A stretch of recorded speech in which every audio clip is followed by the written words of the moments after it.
Satuan Reserse Kriminal Polres Aceh Barat Daya, Provinsi Aceh menangkap 3 orang pelaku perdagangan organ satwa dilindungi. Para pelaku ditangkap di sebuah kafe di Kecamatan Lembah Sabil, Kabupaten Aceh Barat Daya saat tengah melakukan transaksi organ satwa.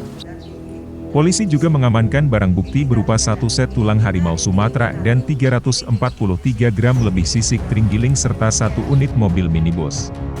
Ketiga pelaku masing-masing YF, warga Kecamatan Belang Pidi, Aceh Barat Daya, TN, warga Labuhan Haji Timur, Aceh Selatan dan SB, warga Ketambe, Aceh Tenggara. Kapolres Aceh Barat Daya, AKBP Muhammad Nasution, dalam keterangan pers mengatakan, 1 set tulang harimau yang diperjualbelikan tersebut merupakan harimau hasil jeratan di wilayah Kabupaten Aceh Selatan. Pasal 40 ayat 2 Undang-Undang Nomor 5 dan 1960 tentang konservasi sumber daya alam hayati dan ekosistem.